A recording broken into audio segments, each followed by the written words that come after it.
Have you ever felt like you stumbled into a fairy tale? Well, that's exactly what happened to me when I spent the holidays in Denmark with my husband's family. And let me tell you, it wasn't just any trip, it was a deep dip into Danish culture, traditions, and most importantly, family. Now, I know what you're thinking, Denmark in winter, isn't it freezing cold and dark? Well, let me tell you a little secret. The Danes have this magical concept called Hygge. It's all about cozy comfort, warmth, and togetherness. But our trip wasn't just about snuggling indoors. We bundled up and explored the charming streets of Copenhagen, marveled at ancient castles with stories whispered in the stones, and even ventured out into the snowy countrysides. We even braved the icy Baltic Sea for a dip. Of course, the trip's highlights was spending time with my amazing Danish family. We shared laughter over traditional Christmas feasts, sang carols, exchanged gifts, and enjoyed the twinkling Tivoli Gardens lights. It was a true bonding experience, and I now feel closer to my husband's family than ever before. Besides this, there's a lot more to share with you guys.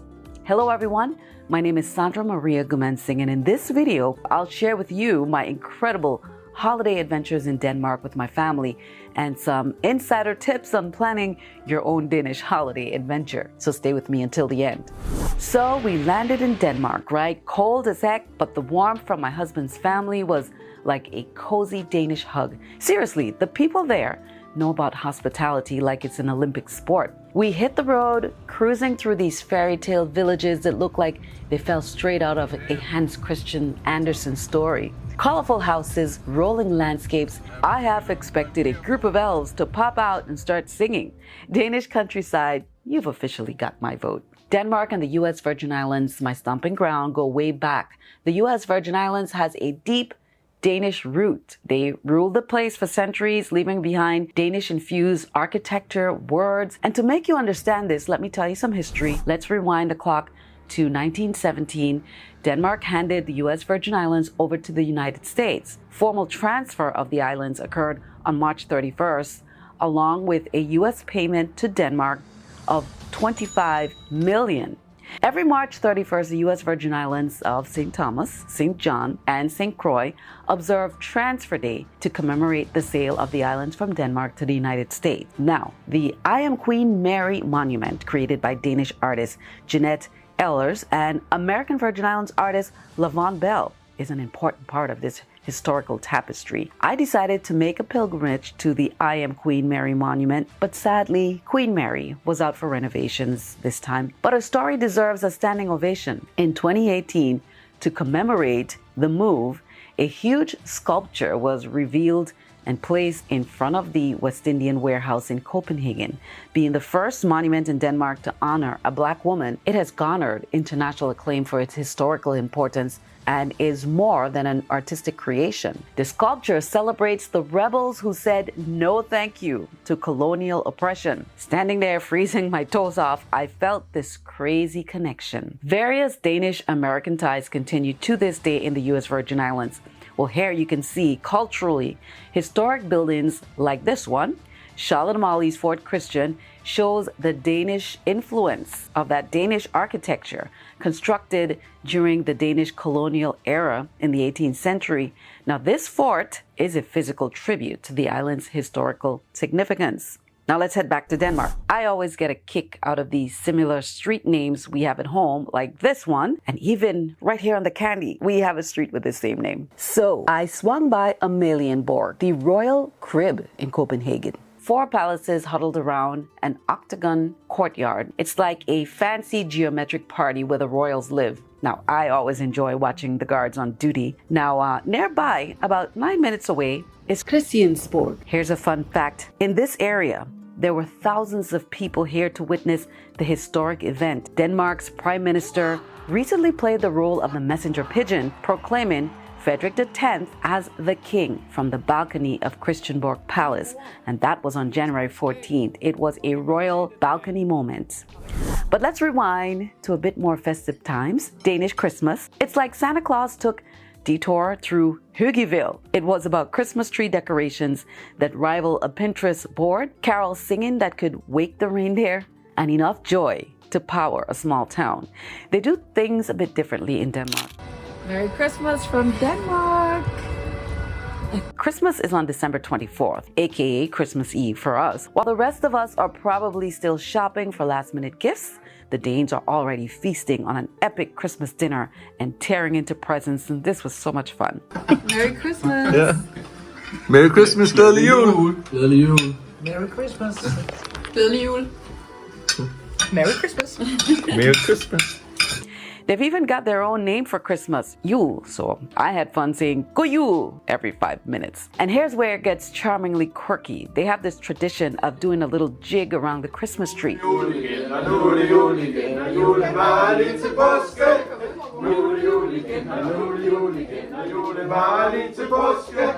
Imagine the whole family holding hands, doing a festive conga line while belting out Christmas tunes. It's like a scene from a feel-good movie, but with more tinsel.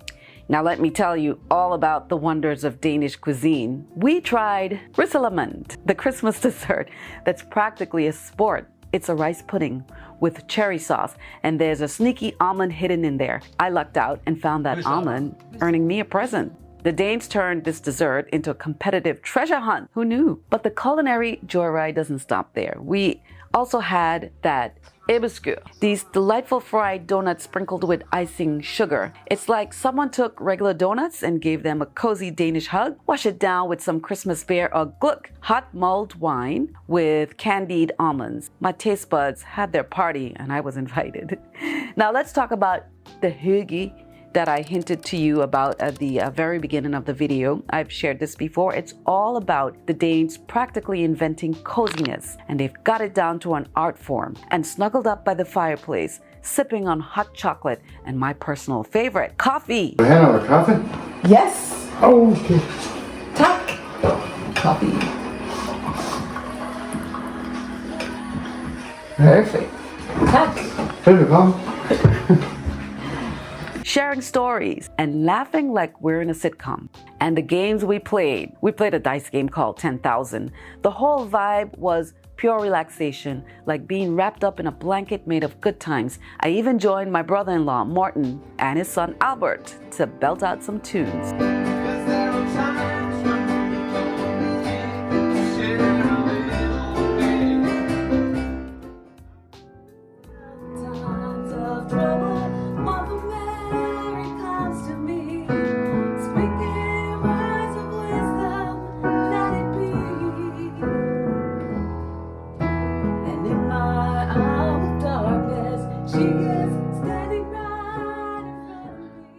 As for the places we hit up, Christiania, the colorful, free-spirited neighborhood, Nyhavn, the postcard-perfect harbor, Dragør, home, a quaint coastal village, Holbæk, Tølløse, Kalundborg, Ordrup Strand, and more. It was truly a geographical buffet. Each place served up its own flavor of Danish charm, from vibrant city life to peaceful coastal retreat. All right, now, let me spill the beans on the mind-bending experience I had at Ophelius Plus. They call it the Wave.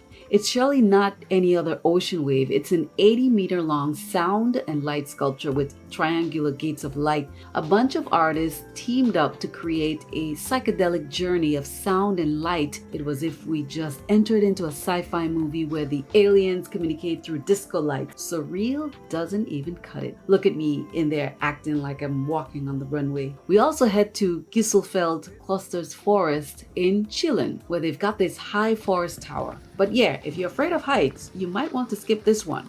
Look how tall it is.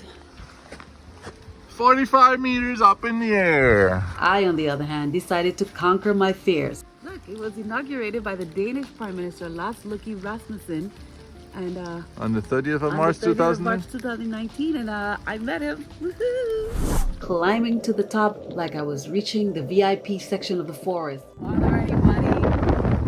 You're away from everybody. This is the place too. This is what you have to do when we're at home and you need to pass gas. You gotta go up to the tower. Go up to the tower, high in the air above the trees, the wind blowing and the fog taking it in another direction. So you're farting now. I didn't say that. I said it'd be the perfect place to fart. But let me tell you, it was as cold as a polar bear's nose up there, and for the love of all things sane, don't look down. Seriously, don't. I made it to the top. Of course. course, we had to hit up Copenhagen, the Beyonce of European cities. Strolling along Newhavn, we soaked in the vibes, colorful buildings, boats bobbing on the water. It's like walking through a postcard. And of course, we held one up just to prove our point. And you can't talk about Copenhagen without mentioning Tivoli Gardens, the second oldest amusement park in the world. Since 1843, it's been a wonderland of fun rides, flowers, concerts, ballet, theaters, and enough culinary delights. I went on some rides that I certainly was not prepared for.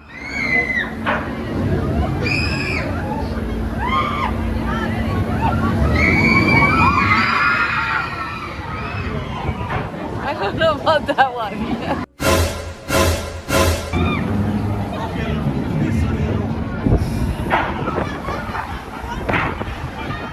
Any words after? It was bad.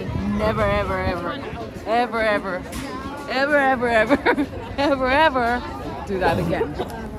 Now, winter baiting. It's a thing in Denmark. I gave it a shot, and if you want to see me turning into a human popsicle, check out my last video. Ice skating was on the mission also. It was my first time and not too bad for an island girl, right? Well, until I performed an unplanned butt dance on the ice. Ouch.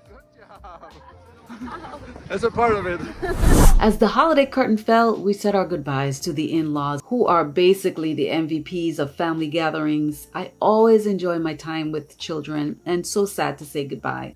The memories we made are like the secret sauce that makes this trip unforgettable as always. So thanks for tagging along on this Danish escapade. Subscribe if you want another crazy travel story, because I have another one in store. Hit that thumbs up button if you feel generous. And remember, stay curious, keep exploring, and maybe avoid looking down from tall towers. Check out the next video.